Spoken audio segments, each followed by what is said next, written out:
Hello, everyone, and welcome to the Voices of Humanity show at prconnectionsradio.com, the voice of new media. My name is Guy Dawson, and I have been hosting a series of interviews here on the Voices of Humanity show that have dealt with police misconduct, and we've spoken with many families or people who've been impacted by police, as well as people who have survived police brutality. Many interesting stories that we've been covering over the last couple of months. And because we've had so much of an interest in these interviews that we've been doing, me and Oja Vincent, the Force Trajectory Project, as well as his wife, Lisa Sun, discussed offering a different perspective on many of the topics that we have been covering related to policing. And Nick Shepak, is that how I pronounce it? I want to make sure that it's correct. Shepak. Nick Shepak is with the ACLU, and he is someone who reached out to me recently to give me some clarity about issues related to one of the people that I interviewed, specifically Lori Benson. Her son, Nathan Benson, has been in custody at Clark County Detention Center for about 7 years. When I interviewed him, I talked about always having the understanding that we were entitled to a speedy trial. And Nick reached out to me and we started to correspond. And he was clarifying what a speedy trial represents. And it piqued my curiosity. And that's why we created this particular podcast, to go into more detail about speedy trials and the aspects of policing that a lot of people, including myself, are not necessarily very knowledgeable about. And so over the next hour, we're going to be discussing some of those aspects. So let's talk about speedy trials in particular, Nick. What does a speedy trial represent? Right. So the right to a speedy trial is a right that's enshrined in the United States Constitution. And here in Nevada, it's also in our state laws. But much like your right to remain silent, you can waive your right to a speedy trial. A speedy trial has to be within a certain amount of days. It's a couple months. They have a little bit of leeway if things like scheduling problems happen or if witnesses are unavailable. But once you waive that right, you can remain in pretrial detention almost indefinitely. As we saw in Nathan's case, he's been there for 7 years. I worked at the public defender's office, and I was watching a individual that I worked with's case today, and they motioned to continue his case, which means they pushed his trial back out again.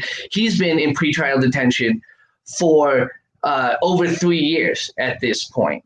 And the reason that you would waive your right to a speedy trial is often because if the crime is serious, say it's a murder, category A felony, something that could have some serious prison time attached to it, your counsel will generally tell you that they need more time to prepare your case. And if you grant them that time, you say, yes, I waive my right to a speedy trial, you then enter this sort of limbo state. Some individuals do have trials within the year. Others, as we saw in Nathan's case, can sit in pretrial detention for close to a decade, and sometimes even longer. And that just seems so shocking. I know it did to me and maybe a lot of people out there who have never heard of anything like that. Someone sitting in county jail for 7 years, 10 years. But there are a lot of people who don't sit in county jail for that long, and they are facing murder cases or very serious felonies. So what's the difference between someone like Nathan and them?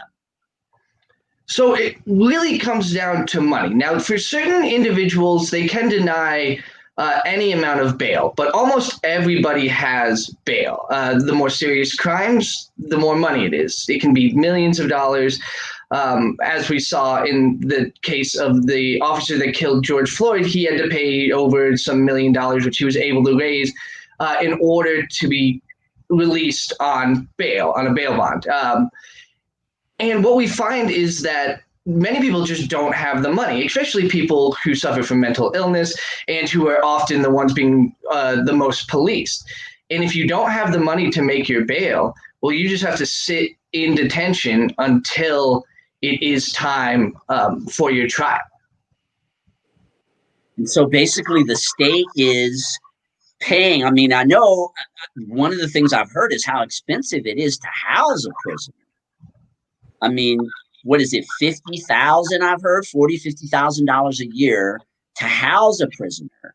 And so we're literally having people who are being housed in detention for 7 years, 10 years. You're looking at $500,000, $250,000, $500,000. Can you speak to that? Yeah, so the system is extremely expensive. And we also have to understand that these individuals have not been found guilty of a crime. And they're in our county jails. County jails, the average stay is about 11 days. So you have this constant turnover, new individuals coming in all the time. They don't have good programming because people are only there for generally a week or two. And then there's a small subset of the population that we pay millions and millions of dollars in taxes to house for long-term in pretrial detention, in facilities that are not designed in any way to hold people for long periods of time. The county jail is supposed to be where after you commit a crime, you get picked up, you go in, you get arraigned, you go out, and then you await your trial or you take your plea deal. None of them are designed to house people for years. And it really shows in the deteriorating health and mental health of individuals who are held long-term in pretrial detention. Yeah, I think that's an interesting point. And I don't know if you want to speak to this, Oja, but when a person is sitting in county jail for 7 years or 10 years, yeah, what do they become? I know in Nathan's particular situation, he spent much of that time in isolation. Yeah. So tell us more about what it's like for someone who goes through something like that. Well, from what we know, we've seen cases like Nicholas Farah, who didn't even get a chance to spend that amount of time in CCDC. He was actually murdered in custody of CCDC. We know that there's some kind of responsibility that CCDC has law-wise to the citizens in terms of taking care of inmates. So we know that that's been an irresponsibility that CCDC has had all the way to point of murder of certain individuals. So being in there also affects the mentality. We know from shorter periods of time. For example, there's a protester. He's known as the last protester in CCDC, Cesar Corrales, who has constantly been, stacked charges against him, and they came and got him off a house arrest, and he's been suffering just off the months that he spent in there. So we can estimate that someone who's been in for so long, especially in isolation, is doing much worse than that. And we've seen cases just being in court, seeing the calendar date for Nathan, and seeing other inmates plead their cases through their lawyers. We could see that folks were affected by their time in CCDC, and that's without even adding the layer of COVID and the added health risk that exists right now. So it's very severe. And if you're someone, say, who has mental illness, or maybe even if you don't have mental illness, maybe you're just, as you had mentioned, Nick, that you might not want to have a speedy trial if you're looking at a serious felony that could potentially land you in prison for a long time. But you haven't been convicted of the crime, and yet you're being subjected to these conditions. Who is there to defend you when you're in a situation like that? I mean, I know you have a lawyer who's working on defending you in terms of the trial or in terms of the case that you're fighting. But as a prisoner, who defends prisoners? Who protects prisoners? It's a very weak system as of right now, as far as protections go. Certain jails are starting to get people like social workers in and advocates inside. But again, those systems are much more robust inside the actual prison system and not inside the jail systems. The public defenders will do what they can on your behalf, right? And as when I worked as a social work intern for the Washoe County Public Defender's Office, it was often me that was forced to try to get our clients. For example, we had a client who was a brittle diabetic. He needed his insulin and to be checked regularly older gentleman. He multiple times ended up in the hospital in diabetic comas. And because of his diabetes, he was cold, physically cold. And they didn't give out long sleeve shirts or long underwear for it wasn't until like the following month when he began to get cold. And it took me as a student and an intern advocating on his behalf for weeks for him to get a simple long sleeve t-shirt, which was a medical necessity. So, I mean, to answer the question, you really are, especially in the local jails, kind of on your own inside. Yeah, we spoke to the need for advocates inside of the 40 demands that family members and survivors came up with, because it's an absolute need that is not addressed in this system. If you don't have access to money, this is almost literally a caste system. You know, if you don't have the access to the money to get a $50,000 lawyer, you may not be able to get access to the things you need. When we talk about someone like Nathan Benson, who's dealing with needing medical treatment, needing medication, needing counseling, and getting none of it, it takes a strong advocate to get anything done. And then it's still a fight, you know, in that advocacy. So what we're dealing with is ultimately, again, human rights on a larger scale. It's like folks do have the right not to spend this amount of time in solitary, not to be in solitary at all. For what reason is he in solitary confinement for so long? For what reason is he being held for so long? There's no justification, really, to any sensible person hearing about this case. It's totally unacceptable. Right. And again, the lack of awareness. And I know for a lot of people, they see a person commits a crime, they go to jail, you do your time. That's kind of our culture here in America, or at least what I've experienced for the time that I've been growing up and living in this country, is people just feel like you committed a crime. And once you are under the thumb of the police department, basically you don't have rights anymore. And that's one of the reasons why I wanted to do this interview today, is to bring some clarity to the rights that a person does have. That it's not necessarily, you know, when you are in custody, that you've basically waived all your rights. As you had mentioned, Oja, we have things called human rights. One of you want to address that? Yeah, I can speak to that a little bit, and to be honest, we have set up a system that doesn't respect human rights. So the long-term solitary confinement that Nathan has found himself in is something utilized by most of the jails in Nevada. And the people who they put in there are often, it's either because you have a mental illness and they don't have the capacity or willingness to deal with you, so they lock you into a single cell, right, alone, and which exacerbates mental illness. Every study says that. Or it is the type of crime you are accused of, right? Often if you're accused of a crime against a woman or a child, you legitimately have fears for your safety. So instead of having protective custody units, they just utilize long-term solitary confinement. Now, the Nelson Mandela rules from the United Nations have declared that solitary confinement over 15 days is a human rights abuse. And every major modern country in the world, except the United States, has signed on to that. We allow through the 13th Amendment, slavery as a punishment for your crimes.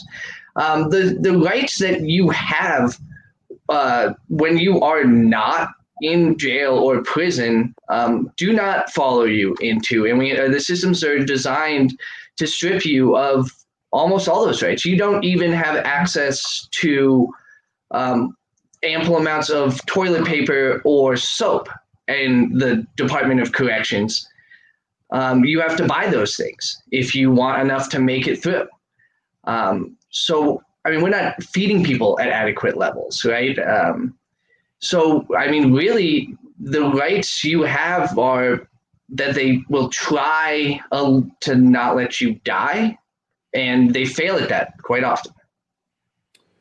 There's a question of that kind of like almost fiduciary responsibility that taxpayers' money goes to. When someone's housed at CCDC, for example, they're tasked legally with taking care of people on paper, at least. And so we have this ongoing game where we hear these special sessions and we hear people like Chuck Daniels talk about how good of a job they're doing politically. It turns into politics that supports the narrative that is pushed by, the caste system, if you will, the second-class citizenship that's set up by the carceral system, right? So we have like folks who have been incarcerated or second-class citizens. We're lucky enough to have voter rights reinstilled here in this state. That's historic and that's beautiful and that's a success. Now we're tasked with organizers as helping to educate and educating ourselves as to making the right choices, right? So that's the main challenge. But in terms of the system, it's always this binary thing of people have committed a crime. There's really zero consideration of the circumstances a lot of the time, including mental health in a state where, I've mentioned before on this program, we're number 50 in mental health services. I mean, it's the bottom of the barrel, quite literally. And so folks, as Nick alluded to, are being housed in CCDC as a substitute for not having the resources. Yet we have these billion-dollar casinos, billion-dollar, businesses, despite COVID, still making money, still making more money than other institutions. So there's a political game at work here that is a smokescreen as well. As the officials of CCDC keep stating they're doing such a great job, we're hearing conflicting accounts come from people inside, both in our Families United for Justice work and with our work with the Mass Liberation Project. All the voices from inside are saying otherwise than the politicians are saying. So we see that discrepancy. And as you mentioned, Oja, we've had voting rights restored for a lot of felons in this country, and there are states that still will not ever allow you to vote again if you are a felon.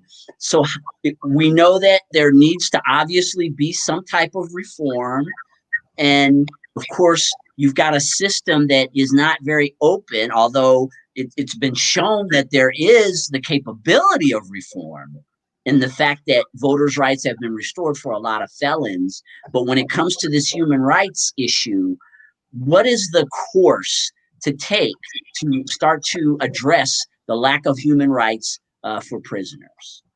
I really wonder about, and this is kind of a question too for Nick as well, before you respond, is like taking that course of the responsibility that CCDC has for one's well-being.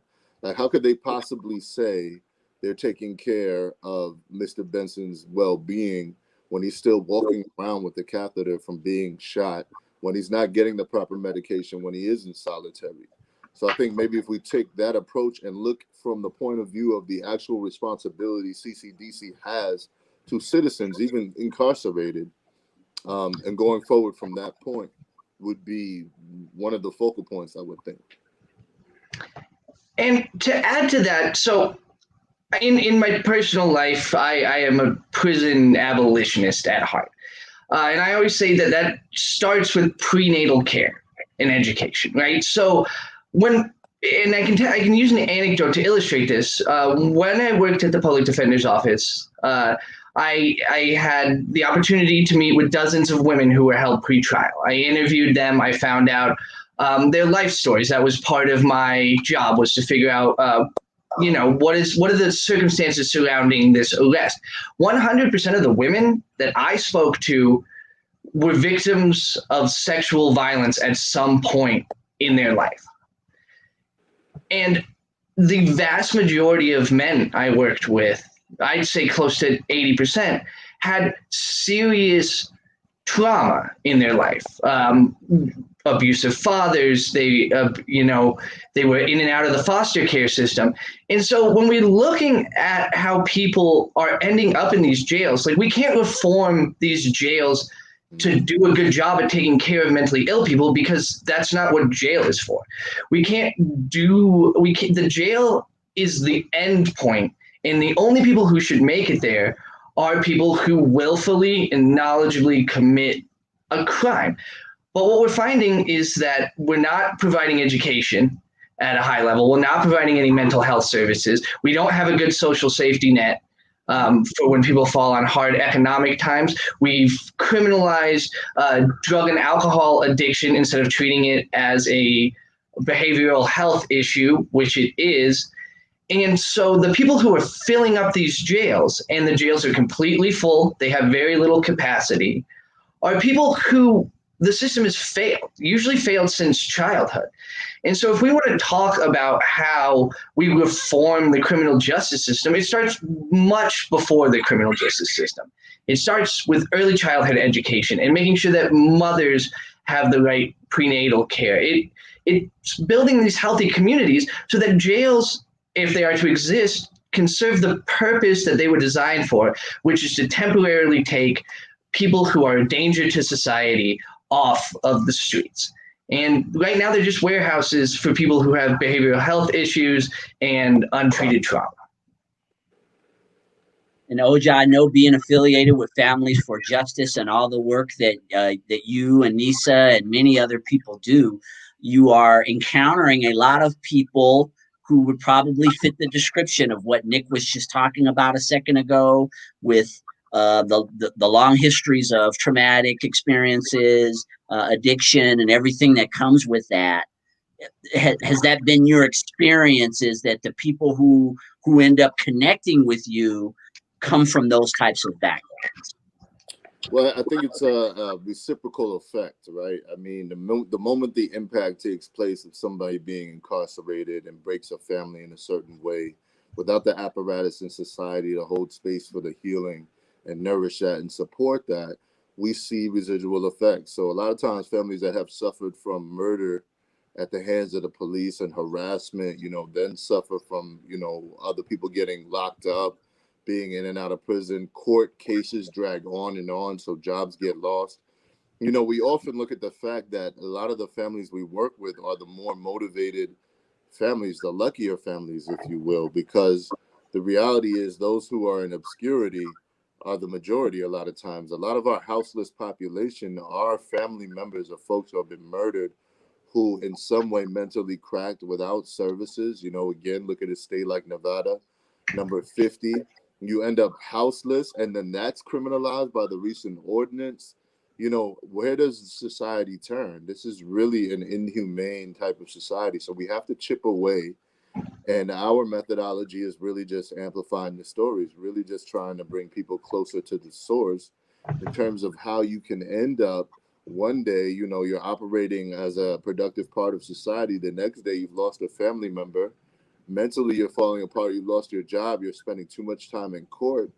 And it's this wave that ripples out. So a lot of times the existing conditions are not as bad as one would think. They actually they're exacerbated by the effect, the residual effect that goes on. And it's just, there's nothing to catch this in our society. I think we're just developing this now with the manifestation of all this stuff so raw during the age of COVID, during the revolts, during seeing what we've seen recently. We're able to really look at it, and in a mutual aid kind of way, we're dealing with it. But it's taking a lot of effort, and it's taking a lot of drawing connections, the intersectionality. But it is actually true. A lot of these problems exist together and in tandem, and they definitely affect economically disparaged community more because there are no resources. And just like Nick is saying, it's almost like a doctor looking at illness. A large part of it is prevention. So we're developing the apparatus actively, both in pushing in coalition legislatively, but in the streets and in teach-ins and talking in panels and informing newly mobilized community and young people about these issues to make these changes. But it takes all of these things together to make it happen. Nick, you were talking about the societal impact of a lot of things that lead to these circumstances, being incarcerated, being arrested, all that is definitely something that is prevalent. I think most people would agree. Well, maybe not most people, but a lot of people would agree, and that there's a systematic development of as you had mentioned before, circumstances that lead you to be in jail or to or in poverty or whatever the difficult circumstance that you're experiencing is. For people who have already gone through the trouble, the trauma in their lives, and they're already kind of not on a course that usually leads to a successful life, how can we help those types of people to move into another direction, maybe before they've gotten to prison or gotten to jail? When they're, you know what I mean? Maybe they're beyond the point of being a 6-year-old or a 5-year-old, but they're not in jail yet. What can we as a society do to chart a better path for them, in your opinion, so that people can move in other directions that don't ultimately land them in jail where they have no one essentially to defend them? Well, I think we need to, as a society, learn how to hold our people close and learn to be responsible for our communities. We choose to be responsible once people are arrested. We pay our taxes to house them. We elect officials to pick the person who's going to head the Department of Corrections. But what we fail to do is to hold those people close when they need it the most. And that looks like a reinvestment in our communities. It looks like knowing the people who have the addiction and then ensuring that the resources are there when they're ready to deal with it. It looks like having robust programs to provide shelter for people who are homeless. Instead, we spend $500 million on the police in Las Vegas to arrest those people. It's not like we aren't investing in these people. We're just investing in it in the worst possible way. We're investing all of it into policing and into incarceration. If we shifted those funds, you would just have a dramatic drop in crime, because people don't commit crime for fun very often. It is out of necessity, or it is a result of some situation they're in. And if we can address those and really take responsibility for people when they're hurting instead of only after they have hurt, we can create a society that doesn't need so many prisons. Yeah, and we need to. Yeah, we need to be responsible as citizens as well. We need to know. We've been trying to do a lot of work around educating folks about who these judges candidates are. And we spoke on it before, but the gatekeepers of justice, so to speak. We have the district attorney, which we missed out on. We tried to get Robert Langford a few years ago, and we couldn't get him. So we got Wolfson, and we're stuck with Wolfson. But we'll have another chance. Right now, it's about the judges. So we need to know our candidates, understand the power of the judge, and really, and speak to it as constituents. Once those candidates are in, we need to hold them responsible and remain active and keep the pressure on. So this is really a game of constant pressure and understanding strategy. As people who do media, we try to apply the pressure through media messaging. Again, amplification of narratives that counter commercial narratives and the mythology around police, around prisons. The symbology that's caught in everybody's mind from childhood, all the way from Dirty Harry to whatever, of people's ideas around things. Like, we can use marijuana as an example. It's legal in this state, but if you sat in court cases and see the way judges talk about it, it's like the fact that it's legal is almost an afterthought to the perception around it. It's like if we went back to Reefer Madness days. So the public perception is something that is key in terms of strategy and keeping pressure on. So as media makers, that's where our focus is. But everyone has a job to do. Together, it's going to take everyone to get the right judges elected, and then to keep the pressure on them as constituents, with the responsibility of having voted for them and them knowing what our investment is as citizens. Now, we're unfortunate to have number 50 in mental health, but we're fortunate to be in a small $1 billion town. we actually have access to our politicians. This is not exactly the Bay Area or, New York City. So our politicians are more accessible, more willing to come to the table in certain cases. So it's about strategic application of pressure collectively. And that's how we can see change happening. And I think that these revolts that have come up have really brought a lot of folks to the forefront who are making those changes and stepping forward. So there is a lot of hope moving forward. Well, you had mentioned the mental health system and how there are a lot of course, our particular state has a horrific record of dealing with people with mental illness. But in terms of the penal system and mental health, where is the breakdown there? Because Nick, as you had mentioned before, someone like a Nathan Benson, who is severely mentally ill and is sitting in isolation for 7 years with a catheter, it seems like there's another way that could be managed. Tell me more about, where's the reform there? How can we separate the mental illness from the crime that's committed? Right. Well, I mean, what it comes down to is money. Is why it is expensive to run a robust mental health team for a large population. That is not a cheap thing to do. And when you're talking about the jails, and this it comes back to this point that the average stay in the jail is 11 days. So they're not to convince them to invest a large amount of money in a robust mental health system when there's only a few people who spend a long time in these jails. It's hard to make that argument. Now, we can require, and we should, through state law, better mental health services in our systems of corrections. Those reforms can be made, and we have to show that investment. Now, we have to ask ourselves, though, how ready do we think the state is to invest money into mental health in jails and prisons when they have failed to invest any money in mental health for their own sons and daughters, right?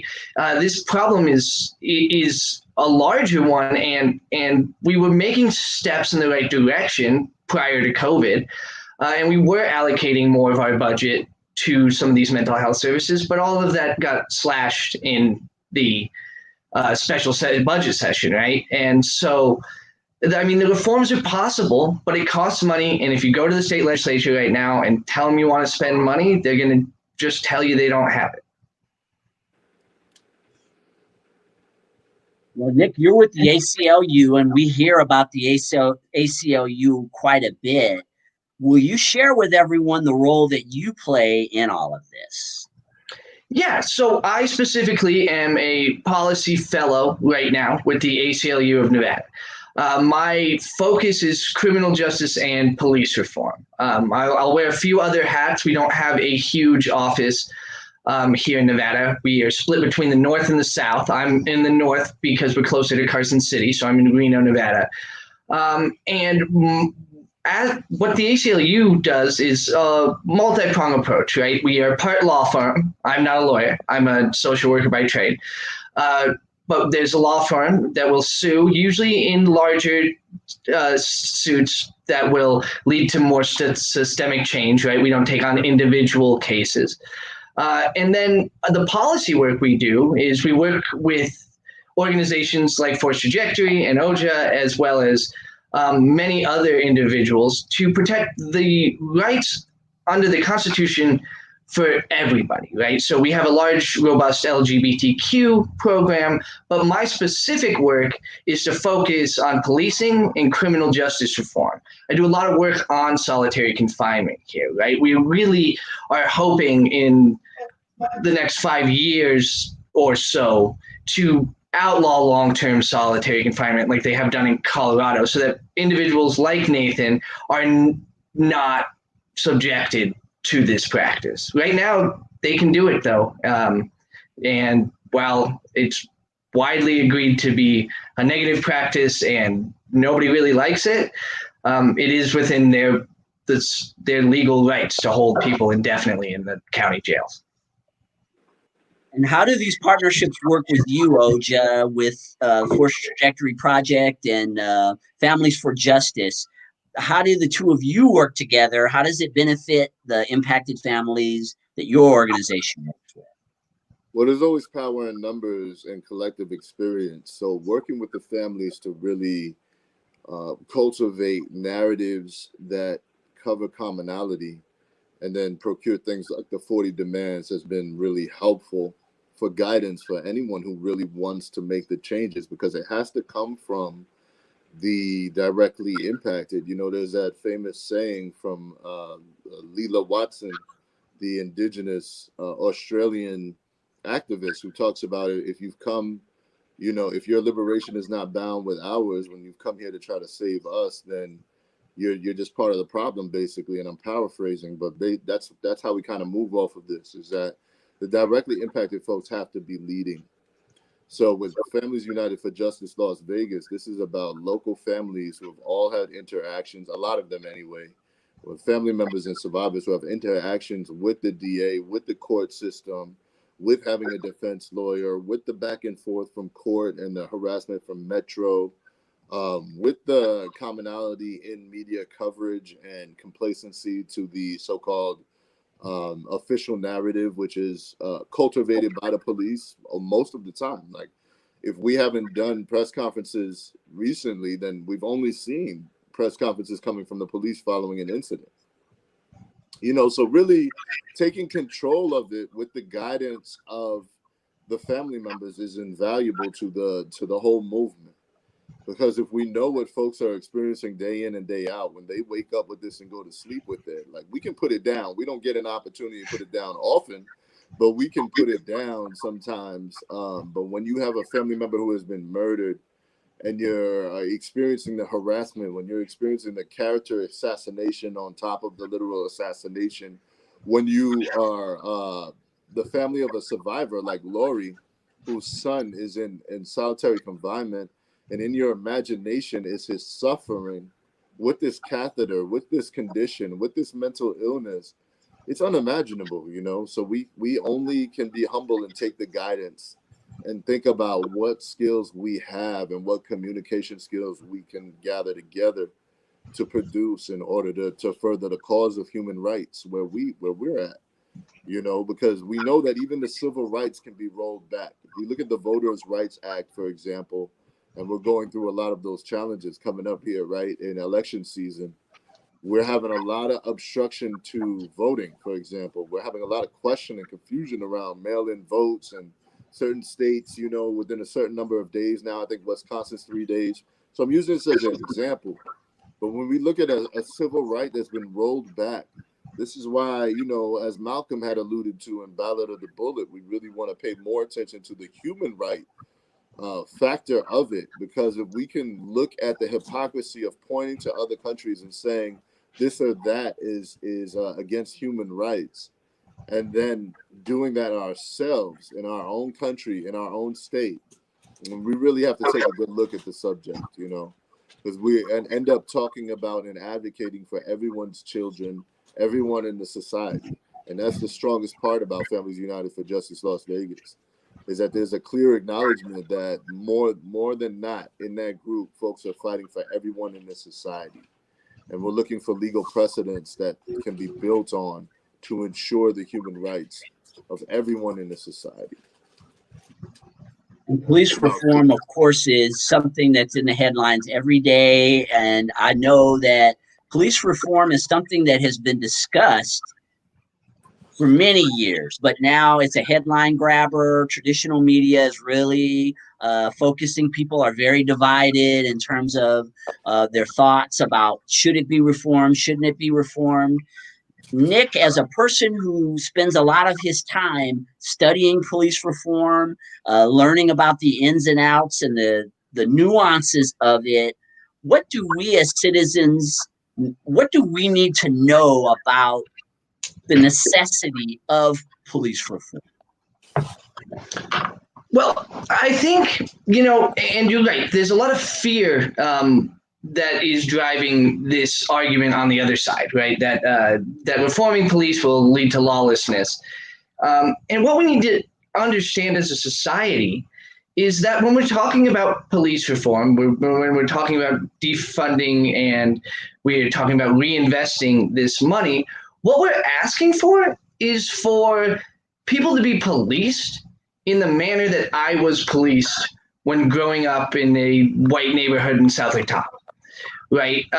Where we are asking simply that we take these people who are causing fear in the communities, who are looking for problems that don't exist, and removing them.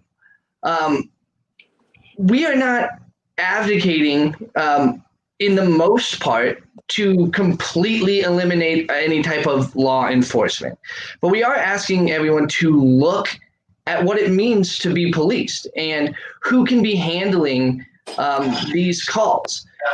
We want to foster eventually trust between the people who are there to uphold the laws and the communities that they are working in. And right now we just don't have that. So we're seeing different things in different states, and really we're asking for laws that just hold people accountable, right? And there's no other profession in which you could get away with the things that a police officer could. If you were a doctor and you killed somebody due to malpractice, you would not be judged by the fellow doctors at your office. You would not have the right to suppress a ton of the information gathered, right? And so people need to understand that we're not always, and sometimes, we are, and we push pretty hard at the ACLU, and so does Force Trajectory. Sometimes we are trying to blow up the whole system, but in a lot of it, we're just asking for basic accountability and transparency. And everyone should want that. It will create a safer and more trusted society. I mean, and people of all walks of life will be able to look at what is happening on the streets, and what they will see is something they can understand, instead of these investigations that are shrouded in darkness and just lead to less and less trust among the people who have the guns, who are out there. Yeah, this is absolutely sensible. I mean, we pay taxes. So essentially what's happening is we're paying taxes to have folks kill us, citizens. So what we're asking for is absolutely sensible. Again, to go to the source from the Families United for Justice Las Vegas 40 demands, we can look at the idea, which actually comes from the Josephs in Florida, around police carrying insurance, just like a bus driver, just like a registered nurse, just like anyone who's in the public health sector has to carry insurance in order to work. So accountability that's built into the profession is not such an alien idea. There are a lot of solutions out there. I mentioned a couple programs back about the HBO special Ernie and Joe Crisis Cops coming out of San Antonio. They're now working closely with NAMI, the mental health group, the mental health national group, collective of mental health workers who are now working hand in hand with a mental health crisis team coming out of San Antonio, which is training others. So there's solutions that exist. We also mentioned the legislation in Washington State. I believe it's the 940 law, which says that police officers have to exhaust every measure before resorting to use of force. So there are a lot of models that exist, as well as just DAs that we can look at. For example, in Portsmouth, Virginia, Stephanie Morales is an example of a great DA who's actually from the community, who's understanding the issues and who works with community members, listens and is receptive and handles people with some kind of humanity. So really, that's the solution, is that we need to build on existing models, and we need to move from information that comes from folks who deal with these circumstances day in and day out, from the source.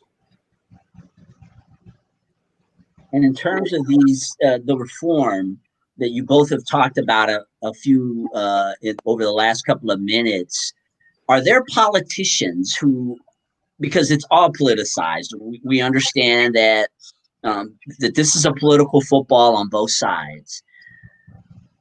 Are you able to find politicians who are in your corner when it comes to dealing with the police, or is it more important for them to protect themselves politically than it is to protect us as citizens? Do you actually find politicians out there? And I'm seeing this on both sides in what I'm observing as we're in this political campaign, and at the same time we've had all the upheaval, we've had the death of people at the hands of police. I've heard very little from politicians at all, really, on either side, wanting to address things related to the police.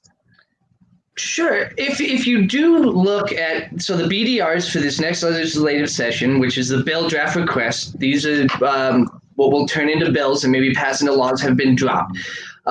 There are many state legislators that are sympathetic to the cause, that do have BDRs in already that are dealing with different aspects of police reform. We know, and they really run the gambit from very small changes, such as we know one legislator is talking about including mental health screenings in your regular checkups. They have to do physicals if you're a police officer. They want to add some mental health to that. To more robust things, there may be some sort of attack on qualified immunity that is yet to be seen. But the politicians run the gambit. We do see even some Republicans support in some areas who are traditionally the more pro-police crowd. But there's former police officer, Assemblyman Roberts, and he is really sensible in a lot of areas when it comes to police reform on things like he supported ending chokeholds, he supports ending no-knock warrants, right? There is common ground. And then we have some of our more progressive individuals who are going to be taking up some more substantive police reform. And this election is going to tell us a lot about where that goes and what the makeup of the state legislature looks like. And I do believe that we have an opportunity to do some serious work on policing. Is the excitement there at the level that we had hoped to see? Not exactly, but I do believe there are some real champions in our state elected officials that will really fight this legislative session for some real change. The legislation obviously is really important. I just really quickly, OJ, I want you to respond to that. The legislation is so important. I absolutely agree that is where the true systematic change is going to be made. Go ahead, OJ. I'm listening. Yeah, I was just going to say, I think Nick really hit it on the nail on the head when he was talking about the common decency of some of these candidates, because it makes perfect sense when we're dealing with things like militarization of the police at this level and what's been happening to protesters, to object to that. That's absolutely sensible as a citizen in this country in this day and age. Nobody wants to see that kind of violence, you would think. So things like outlawing no-knock warrants, when we know what happened in the Breonna Taylor case or in the Aiyana Jones case with flash grenades and things like this, it's perfectly sensible. I think people just need the education to contextualize this stuff.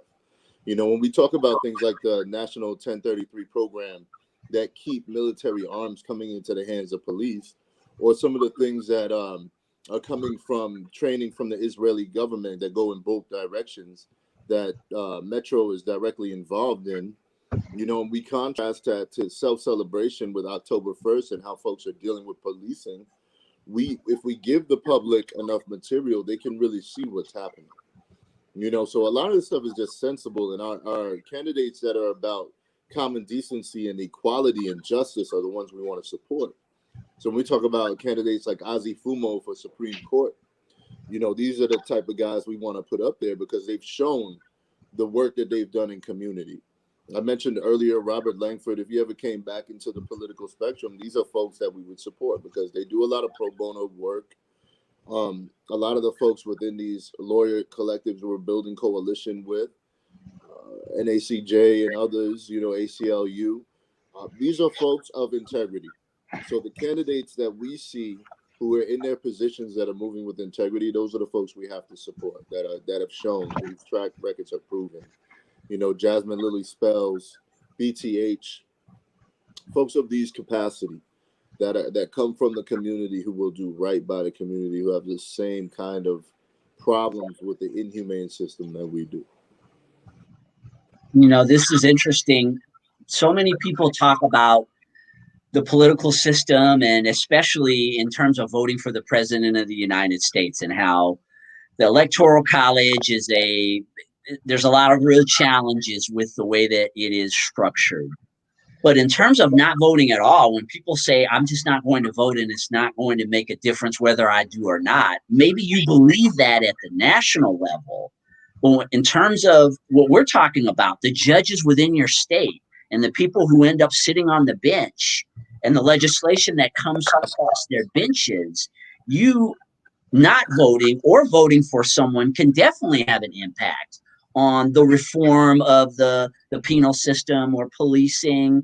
And I think it's important that we address and that's one of the reasons why a podcast like this exists, is to get you to see things at a little bit of a deeper level, that your vote does count. And I know I recently voted, and it really was, I've been voting a long time, but to see the amount of judges that I voted for on that ballot, and the fact that those are the people who I am most likely to have an interaction with in my life, not so much Biden or Donald Trump. Right. It's the judge that's sitting on the bench here in the state of Nevada. And so if you're not going to vote, maybe you don't want to vote for president. You don't have to vote for president. But these judges and the people that Oja and Nick had talked about in over the last couple of minutes can definitely have a big impact on the justice that people in our lives and others receive. Absolutely. Any thoughts about that, you guys? Absolutely. Yeah, it does. Your local, the things that impact your day-to-day life happen at the local level. The people who run your schools are elected to your school board. The person who signs off on the budget for your local police department is likely a county commissioner or a city council member. And even your state legislators, they make very little money. It's a citizen legislature. It's a couple $1,000s a year. So these people tend to be doing it for a reason, and you find out what that is, and then if you agree with them, you want to put them in there. They're not doing it because they're making money like they do in Congress, right, or the Senate. It's not a huge position of power. These are people who genuinely have a desire to change policy. And if you're paying attention, you can figure out whether that change is going to be something that positively impacts you or negatively does. And in informed citizenry and knowing who your judges are can make all the difference in your communities and in your day-to-day life. Yeah, and the beauty of a collective like the Families United for Justice Las Vegas is that these folks coming into office already know about groups like this. They know they're under pressure. They know that there is accountability, that they'll have to look at somebody in their eyes and know. I mean, the work that organization like Mass Liberation Project does, the work we're doing around trying to get Ricky Cooper to be a free man again after so many years, 38 years in prison. He went in at 19, he just turned 59. Letting people know about these injustices in our prison system locally are very important. And these candidates know that we know what's going on. And as we inform the public and more people become more concerned in sharing the actual facts that affect us in our society, we can move away from the roots. There's only so much reform that's possible without a total change, but we can move away from the roots of corruption in this town. We know it's run by casinos. We know that it's run by capital, in a country that's run by capital over people's rights. But that doesn't mean that we can't maintain the eternal optimism that we have to do this work in order to have openings where we can have folks in position in the system players who are more flexible, at least, who are more willing to compromise, who are more willing to understand what we're talking about when we talk about human rights, because there's a lot more issues in this state It extends all the way to minors up north and all kinds of things going on in our school system at the beginnings of criminalization of our children. All of these interrelated aspects of human rights are at play. So for us at Force Trajectory, it's always interesting to find out more details about the different intersectional issues that do come into play with the main populations we work with, because this stuff is interconnected. And as we can move towards solutions for one, we'll find more solutions for the other. But one of the most beautiful things I see coming up is the independent response, so to speak, by individuals in different fields who are coming together to find solutions to some of the problems in our society and in our communities. And hopefully, just like the school breakfast program from the Black Panthers, it's something that can be taken by the system, whether given credit or not. Like in that case, she doesn't receive credit at all. But to understand that as citizens in the society, as we kind of model the behavior we want to see, it is possible for system players to follow that lead, especially under the proper pressure and strategy. Well, I know there are plenty of people out here who are going to be watching this video and they want to see change and they want to understand what police reform really looks like at a different level beyond so much of the theatrics and politicization, of course, that we're seeing in traditional media, and they'll be watching this. How can they reach out to the two of you with questions they have? If they have a situation where maybe one of their family members has been compromised or had a bad experience with law enforcement, or maybe locked up right now in solitary confinement in CCDC and want to know how they might be able to change that situation. Let's start with you, Nick. How could they reach out to you to get more information? Yeah, absolutely. So one thing I want to make clear is that, again, the ACLU doesn't take on individual cases. Now, that being said, I always make time to talk with our community and to talk with impacted community members. And I can be reached at my last name, so Shepak, SHEPACK, at ACLUNV.org. We can throw that out. I can comment on this video once it's up to make sure people have that information. We always have lists of resources that we can send out, but we are trying to keep our ear to the ground, and then if you are an impacted family, the work that OJA and Force Trajectory are doing, that they're your home. We really look to them to help us connect with these people and to bring us the stories so that we can take the policy expertise or the legal tools we have, and implement them in the ways that best, the most positively affect these impacted communities, right? That's right. Of course, you can always reach us at Forced Trajectory. That's past tense, FORCED, Trajectory, TRAJECTORY, at Gmail. And it's like Nick said, I mean, at this point, you go from doing documentation and helping to reclaim the narrative of someone's loved one in a situation to becoming an advocate very organically. So at this point, we kind of field any information that comes in and try to tap whatever resources in the community we have, whether it be the policing and protest clinic at UNLV or ACLU or National Lawyers Guild, or,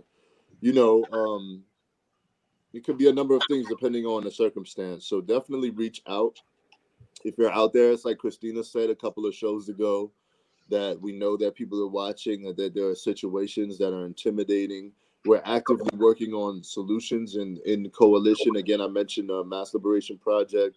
There are some community security measures that we're trying to take in terms of learning some things and looking deeper at political education collectively. So Force Trajectory works hand in hand with all of the other organizations that are really working towards a more humanistic society in general, because at the core of it, that's all anybody really wants, is to live in a society where we can be at peace, and the tax dollars that we pay to folks who are supposedly protecting humans and human rights can actually go in that direction. When it comes to lawlessness, it makes no sense at all that the folks who are supposed to be protecting us from lawlessness are the very folks that are perpetrating the lawlessness. I mean, we're in a state of total anti-logic at this point. So we just really need to regain our grip on society in terms of human lives having value at this point. I greatly appreciate the two of you for coming on to the show today. And understanding is such a powerful thing. And basically, with the Voices of Humanity show, we are providing a platform for you to gain a greater understanding. Again, not being necessarily fed a narrative that we all have been fed all of our lives from traditional media. Get, Introducing concepts to you at a level that's a little bit different than what you may be accustomed to, but there's so much value in that. And that is why this show exists. And so please stay tuned for more broadcasts of Voices of Humanity here at prconnectionsradio.com. We are going to be launching some podcasts in November with Katie Wechter. And she is someone who is very engaged in mental health. And we're going to be talking about mental health in the pandemic. She's got some great guests that she's going to be bringing on. And so we're looking to adding another aspect of the Voices of Humanity as the concepts that we're sharing with all of you. So again, stay tuned for more podcasts here at prconnectionsradio.com, the voice of new media, and take care of yourselves. Thank you.